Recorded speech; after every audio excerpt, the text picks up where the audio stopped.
ಎಲ್ಲರಿಗೂ ನಮಸ್ಕಾರ. ನಾವು ಕೊಪ್ಪಳ ಡಿಸ್ಟ್ರಿಕ್ಟ್ ಕಾರಟಗಿ ತಾಲೂಕು ಎಂಬ ಹೊಸ ತಾಲೂಕಿಂದ ಈ ಕಾರ್ಯಕ್ರಮಕ್ಕೆ ದಂಪತಿಗಳು ಹಾಜರಾಗಿದ್ದೇವೆ.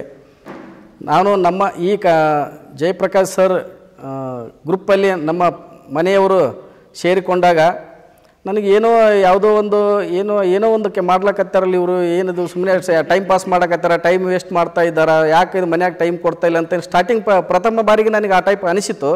ತದನಂತರ ನಾನು ಕಾರ್ಯಕ್ರಮಗಳಲ್ಲಿ ಕೆಲವೊಂದಿಷ್ಟು ಬದಲಾವಣೆಗಳನ್ನು ನಮ್ಮ ಮನೆಯವರಿಂದ ನಾನು ಕಂಡೆ. ಕಂಡ ನಂತರ ಇಲ್ಲ ಈ ಕೋರ್ಸಿಗೆ ನೀನು ಜಾಯ್ನ್ ಆಗಿದ್ದರಿಂದ ನಿನಗೆ ಹೆಲ್ಪ್ ಆಗಿದೆ, ಸರ್ ಹತ್ರ ಕಲಿಯೋದು ತುಂಬಾ ಅದ, ನೀನು ಯಾವ ರೀತಿ ಆದರೂ ಕಲಿಯೇ, ನಾನು ಸಂಪೂರ್ಣವಾಗಿ ನಾನು ನಿನಗೆ ಸಪೋರ್ಟ್ ಮಾಡ್ತೀನಿ ಅಂದಾಗ, ಇಲ್ಲ ಸರ್ ಈ ಟೈಪ್ ಒಂದು ಕಾರ್ಯಕ್ರಮ ಮಾಡ್ತಾಯಿದ್ದಾರೆ, 3 days ಕ್ಯಾಂಪಸ್ ಏನೋ ಮಾಡ್ತಾಯಿದ್ದಾರೆ, ಅದರಲ್ಲಿ ನಾವು ಜಾಯ್ನ್ ಆಗ್ಬೇಕಂತ ನನ್ನಲ್ಲಿ ಕೇಳಿಕೊಂಡು ನಾವು ತುಂಬ ಬ್ಯುಸಿ ಶೆಡ್ಯೂಲ್ ಇದ್ರೂ ಇಲ್ಲ ಆಯಿತು 3 ದಿವಸ ನಾವು 2 ಮಕ್ಕಳನ್ನು ನಮ್ಮ ಅತ್ತೆಯವ್ರ ಹತ್ರ ಬಿಟ್ಟು ಈ ಕಾರ್ಯಕ್ರಮಕ್ಕೆ ತಮ್ಮೆಲ್ಲರ ಜೊತೆಗೆ ಜಾಯ್ನ್ ಆಗಲಿಕ್ಕೆ ಇಲ್ಲಿ ಬಂದಿದ್ದೀವಿ. ಇನ್ನೂ ನಮ್ಮ ಮನೆಯವರು ಸ್ಕೂಲ್ ನಡೆಸಲಿಕ್ಕೆ ತಮ್ಮಿಂದ ಸಹಕಾರ ಸಲಹೆ, ಅತ್ಯುತ್ತಮವಾದ ಭಾಷಣಕಾರರಾಗಿ ನಾನು ನೋಡಬೇಕಂತ ಭಾಳ ಆಸೆ ಪಡ್ತಾ ಇದ್ದೀನಿ ಸರ್. ನಾವು ಭಾಷಣಕಾರರು ಆಗೋದು ಬೇಕಾಗಿಲ್ಲ ಸರ್, ನಮ್ಮ ಮನೆಯವರಾದ್ರೆ ಸಾಕು, ನಾನು ನಂದೇನಿದ್ರು ಅವ್ರ ಮುಖಾಂತರ ನೋಡ್ತೀನಿ ಸರ್. ಅಲ್ಲ ಆಗಲಿ ಸರ್, ಅವ್ರು ನೋಡಲಿ, ನಾನು ಸಮಾಜದಲ್ಲಿ ನಾನು ಅವ್ರನ್ನ ಬಂದು ಬಿಟ್ಟಿನಿ, ಅವ್ರ ಹೆಸರಲ್ಲೇ ಒಂದು ಸಂಸ್ಥೆ ಸ್ಟಾರ್ಟ್ ಮಾಡೀನಿ. ಅವರಿಂದನೇ ನಮ್ಮ ಎಲ್ಲದೂ ನಾನು ಖುಷಿ ಪಡೋಂಥ ಮನುಷ್ಯ ಸರ್. ಆಗಲಿ ಅವರಿಂದನೇ ಎಲ್ಲ ನಾನು ಕಲ್ತಿದ್ದು ನೋಡಿ ಖುಷಿ ಪಡ್ತೀನಿ. ಒಂದು ಶಾರದಾ ಇಂಟರ್ನ್ಯಾಷನಲ್ ಎಂಬ ಸಂಸ್ಥೆಯನ್ನು ನಾವು ಕಾರಟಗಿಯಲ್ಲಿ ಹುಟ್ಟಾಕಿದ್ದೀವಿ ಕಳೆದ 2 ವರ್ಷಗಳಿಂದ. ಅವು ಮದುವೆ ಆದ ನಂತರ ನಾನು ಭಾಷಣ ಕಲೆ ಇದೆ ಅಂತ ನಾನು ಯಾವತ್ತೂ ಗುರುತಿಸಿರಲಿಲ್ಲ. ಶಾಲೆ ಪ್ರಾರಂಭವಾಗಿ ಉದ್ಘಾಟನಾ ಕಾರ್ಯಕ್ರಮ ನೆರವೇರಿತು. ಆ ಉದ್ಘಾಟನಾ ಕಾರ್ಯಕ್ರಮದಲ್ಲಿ ಸಾವಿರಾರು ಜನಗಳು ಆ ಕಾರ್ಯಕ್ರಮದಲ್ಲಿ ಪಾಲ್ಗೊಂಡಿದ್ದರು. ಮಾನ್ಯ ಈಗಿನ ಸರ್ಕಾರದಲ್ಲಿ ಗ್ರಾಮೀಣಾಭಿವೃದ್ಧಿ ಮತ್ತು IT-BT ಸಚಿವರಾಗತಕ್ಕಂಥ ಪ್ರಿಯಾಂಕಾ ಖರ್ಗೆಯವರು ಹಾಗೂ ಕನ್ನಡ ಮತ್ತು ಸಂಸ್ಕೃತಿ ಇಲಾಖೆ ಬ್ಯಾಕ್ವರ್ಡ್ ಕ್ಲಾಸ್ ಮಿನಿಸ್ಟರ್ ಆಗ್ತಕ್ಕಂಥ ಶಿವರಾಜ್ ತಂಗಡಿಗೆಯವರು ಆ ಶಾಲಾ ಕಟ್ಟಡಗಳನ್ನು ಉದ್ಘಾಟನಾ ಕಾರ್ಯಕ್ರಮದಲ್ಲಿ ಭಾಗವಹಿಸಿ ಕಾರ್ಯಕ್ರಮವನ್ನು ಉದ್ಘಾಟಿಸಿದರು. ಆ ಉದ್ಘಾಟನಾ ಕಾರ್ಯಕ್ರಮದಲ್ಲಿ ನಮ್ಮ ಮನೆಯವರು ಅಷ್ಟು ಜನಗಳ ಮಧ್ಯೆ ಮಾತಾಡಿದ್ದನ್ನು ನೋಡಿ ನನಗೆ ಒಂದು ಕ್ಷಣ ತಲ್ಲಣಗೊಂಡೆ.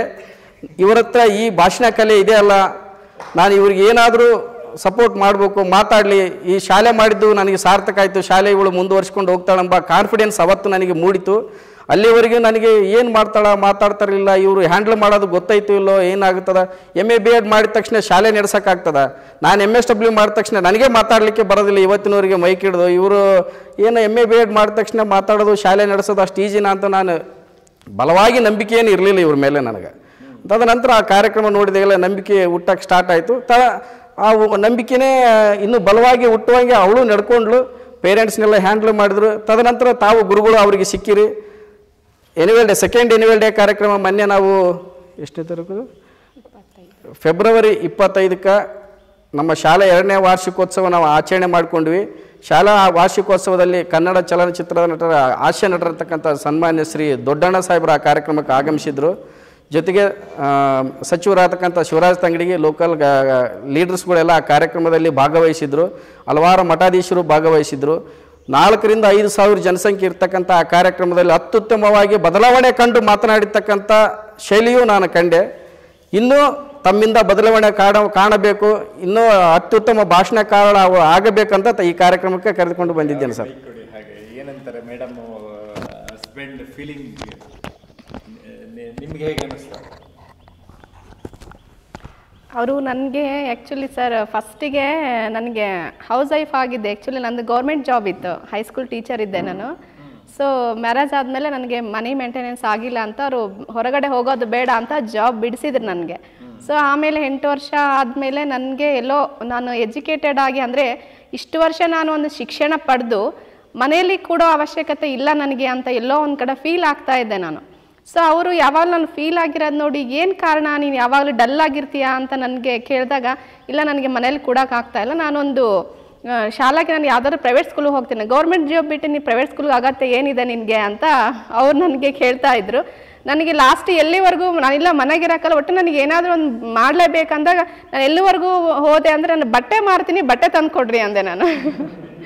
ಅವ್ರಂದ್ರೆ ಆಯಿತು ಅಂತೇಳಿ ಆ್ಯಕ್ಚುಲಿ ಇನ್ನೇನು ಬಟ್ಟೆ 2-3 ದಿನ ಹೋಗಬೇಕು ಎಲ್ಲಾದರೂ ಹೋಗೋಣ ಅಂತ ಬಟ್ಟೆ ಥರ ಹೋಗ್ಬೇಕು ಅನ್ನೋದ್ರಲ್ಲಿ ಮತ್ತೆ ಅವರು ನಿನ್ನ ಏಜಿಗೆ ಕ್ವಾಲಿಫಿಕೇಷನ್ಗೆ ಬಟ್ಟೆ ಮಾರೋದು ಅಷ್ಟು ಚೆನ್ನಾಗಿ ಸೂಟ್ ಆಗಲ್ಲ ಅಂತ ಹೇಳಿದರು.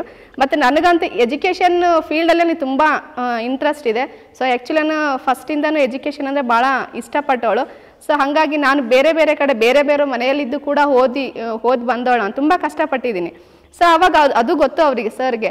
ಅವಾಗ ಅವರೇನಂದ್ರು, ನಾನಂದೆ ನನಗೊಂದು ಸ್ಕೂಲ್ ಮಾಡಿಕೊಟ್ಬಿಟ್ರಿ, ನಾನು ಚಿಕ್ಕದು ಮಾಡಿಕೊಡ್ರಿ, ನಾನೇನು ಅಟ್ಲೀಸ್ಟ್ ನರ್ಸರಿ LKG UKG ಮಾಡಿಕೊಡ್ರಿ ನನಗೆ ಅಂದಾಗ ಅವ್ರು ಆಯಿತು ಅಂತ ಹೇಳಿ ನನಗೆ ಒಂದು ಸಣ್ಣದಾಗಿ ನಾವು ಪ್ರಾರಂಭ ಮಾಡಿದ್ವಿ. ನನಗೆ ತುಂಬ ಸಪೋರ್ಟ್ ಮಾಡ್ತಿದ್ರು. ಇವತ್ತೇನೇ ಇದ್ರೂ ಸ್ಕೂಲು ಇಡೀ ಮೇಂಟೆನೆನ್ಸ್ ನಾನೇ ಮಾಡ್ತಿದ್ದೀನಿ. ಆವಾಗ ಅವ್ರು ನನಗೆ ಇವಾಗ ಹೇಳ್ತಿದ್ದಾರೆ, ನೀನು ಮಾಡ್ತೀಯ ಅಂತ ನಂಬಿಕೆ ನನಗಿರಲಿಲ್ಲ, ಬಟ್ ನಾನೇನೋ ಮಾಡಿಕೊಡ್ಬೇಕು, ನೀನು ಆಸೆ ಪಟ್ಟಿ ಅಂತ ಮಾಡಿಕೊಟ್ಟಿದ್ದೆ. ಬಟ್ ಇವತ್ತು ಕಾರ್ಟಿಗೆಯಲ್ಲಿ ಶ್ರೀ ಶಾರದಾ ಇಂಟರ್ನ್ಯಾಷನಲ್ ಸ್ಕೂಲ್ ಅಂದರೆ ನಂಬರ್ 1 ಸ್ಕೂಲ್ ಇವಾಗ ನಮ್ಮದು ಪ್ರೆಸೆಂಟ್ಲಿ. ಸೊ ನನಗದು ಅವ್ರು ಮಾಡಿಕೊಟ್ಟಿದ್ದಕ್ಕೂ ನಾನು ನಿಭಾಯಿಸ್ತಾ ಇದ್ದೀನಲ್ಲ ಒಂದು ಆತ್ಮತೃಪ್ತಿ ನನಗೆ. ಅದರಲ್ಲಿ ನಮಗೆ ಎಷ್ಟು ಪ್ರಾಬ್ಲಮ್ಸ್ ಇದಾವೋ ಅನ್ನೋದು ಇಂಪಾರ್ಟೆನ್ಸ್ ಅಲ್ಲ, ಬಟ್ ಫಸ್ಟ್ ಪಾಸಿಟಿವ್ ಆಗಿ ಹೋಗ್ತಾ ಇದೆ ಅಲ್ಲಿ ಅನ್ನೋದು ನನಗೆ ಇಂಪಾರ್ಟೆಂಟ್. ಪ್ರತಿಯೊಂದು ವಿಷಯದಲ್ಲಿ ನನಗೆ ಅವ್ರು ಸಪೋರ್ಟ್ ಮಾಡ್ತಾರೆ. ಯಾವುದಾದ್ರೂ ಫಂಕ್ಷನ್ ಹೊರಗೆ ಹೋದರೆ ಅವರು ಹ್ಯಾಂಡಲ್ ಆ್ಯಕ್ಚುಲಿ ನನಗಿನ್ನ ಹೆಚ್ಚಾಗಿ ಅವರೇ ಬ್ಯುಸಿ ಆಗಿರೋದು. ಸೊ ಆದರೂ ಕೂಡ ನನಗೆ ತುಂಬ ಸಪೋರ್ಟ್ ಮಾಡ್ತಾರೆ. ಆನ್ಲೈನ್ ಕ್ಲಾಸಲ್ಲಿ ಆ್ಯಕ್ಚುಲಿ ನನ್ನ ಮಕ್ಕಳನ್ನ ಕರ್ಕೊಂಡಿರ್ತಾರೆ ಅವರು. ಕೆಲವೊಂದು ಸಮಯದಲ್ಲಿ ಮದುವೆ ಮನೆಯಲ್ಲಿ ಇದ್ದಾಗ ಮಕ್ಕಳನ್ನ ಅವರೇ ಹ್ಯಾಂಡಲ್ ಮಾಡ್ತಾರೆ. ನನಗೊಂದು ಪ್ರಶ್ನೆ, ಗಂಡಂಗೆ ಹೆಂಡತಿ ಗಂಡಂಗೆ ಈ ಸಪೋರ್ಟ್ ಒಬ್ರಿಗೊಬ್ರಿಗೆ ಯಾವ ಥರ ಇರಬೇಕು? ಯಾಕಂದರೆ ಎಷ್ಟೊಂದು ಜನ ಮಾಡೋದಿಲ್ಲ ಅದಕ್ಕೆ. ಇಲ್ಲ ಸರ್, ಈಗ ಕೆಲವೊಂದ್ರೆ ಗಂಡು ಮಕ್ಕಳು ಏನಂತ ತಿಳ್ಕೊತಾರೆ ಅಂದರೆ ಹೆಣ್ಮಕ್ಳು ಅಂದರೆ ಮನೆಯೇ ಇರಬೇಕಷ್ಟೇ, ಅವ್ರು ಹೊರಗಡೆ ಬಂದು ದುಡಿಯೋ ಅವಶ್ಯಕತೆ ಇಲ್ಲ, ನಾವೆಲ್ಲದಕ್ಕೂ ಅವ್ರನ್ನ ಸಪೋರ್ಟ್ ಮಾಡಬಾರ್ದು ಅಂತ ಹೇಳ್ತಾರೆ. ಬಟ್ ನಾನು ಈ ವಿಷಯದಲ್ಲಿ ಪುಣ್ಯವಂತೆ. ಸ್ಕೂಲ್ ಮಾಡಿಕೊಟ್ಟು ನನಗೆಲ್ಲ ರೀತಿ ಫೈನಾನ್ಷಿಯಲ್ ಆಗಿ ಮತ್ತು ಮನೆಯಲ್ಲಿ ಕೂಡ ಮಕ್ಕಳ ಜವಾಬ್ದಾರಿ ಕೆಲವೊಂದು ಸಾರಿ ಎಲ್ಲನೂ ಅವ್ರು ನಿಭಾಯಿಸ್ತಾ ಇರ್ತಾರಲ್ಲ, ಅದು ನನಗೆ ತುಂಬ ಹೆಮ್ಮೆ ಅನ್ನುತ್ತೆ. ಹೇಳೋದಕ್ಕೆ ನನಗೆ ತುಂಬ ಹೆಮ್ಮೆ ಅನಿಸುತ್ತೆ. ಈ ಹೊಂದಾಣಿಕೆ ಅನ್ನೋದು, ಯಾಕಂದರೆ ಅವ್ರ ಫೀಲ್ಡಲ್ಲಿ ಅವ್ರು ಬೆಳಿಬೇಕು, ನಮ್ಮ ಫೀಲ್ಡಲ್ಲಿ ನಾವು ಒಬ್ರಿಗೊಬ್ರು ಕೋಆಪ್ರೇಟರ್ ಇದ್ದರೆ ಮಾತ್ರ. ಯಾಕೆಂದರೆ ನಾವು ಹುಟ್ಟಿರೋದು ಒಂದು ಸಮಾಜಕ್ಕೆ ಏನಾದರೂ ಒಂದು ಕೊಡುಗೆ ಕೊಡಬೇಕಂತ ನಮ್ಮಿಬ್ಬರು ಗುರಿ ಕೂಡ ಅದೇ ಥರನೇ ಇದೆ. ಸೊ ಇದುವರೆಗೂ ನಮ್ಮಿಬ್ಬರಲ್ಲಿ ನೀನು ಬೆಳಿ ನಾನು ಬೆಳಿ ಅನ್ನೋ ಯಾವುದೂ ಇಲ್ಲ. ನಾವೇನಾಗ್ತಿದ್ವಿ, ಅವ್ರಿಗೆ ಆ್ಯಕ್ಚುಲಿ ಪಾಲಿಟಿಕ್ಸ್ ಇಂಟ್ರೆಸ್ಟ್ ಇದೆ. ಸೊ ನಾನು ಪಾಲಿಟಿಕ್ಸ್ ಆಗಿ ಅವ್ರು ಬೆಳೆಯೋದಕ್ಕೆ ಅವಕಾಶ ಕೊಡ್ತೀವಿ. ನನಗೇನು ಎಜುಕೇಷನ್ ಫೀಲ್ಡಲ್ಲಿ ಇಂಟ್ರೆಸ್ಟ್ ಇದೆ. ಸೊ ಅವ್ರು ನನಗೆ ಅಷ್ಟೇ ಸಪೋರ್ಟ್ ಮಾಡ್ತಿದ್ದಾರೆ. ಸೊ ನಾವಿಬ್ಬರು ಹೊಂದಾಣಿಕೆ ಮಾಡಿಕೊಂಡು ಅವರು ನಮ್ಮ ಕ್ಷೇತ್ರದಲ್ಲಿ ನಾವು ಬೆಳೆಯೋದಕ್ಕೆ ಮುಂದೆ ಹೋಗ್ತಾ ಇದ್ದೀವಿ. ನಾವು ಆ್ಯಕ್ಚುಲಿ ಅದೇ ಥರ ಗಂಡ ಹೆಂಡತಿರು ಸ್ನೇಹಿತರಾಗಬೇಕು. Thank you sir.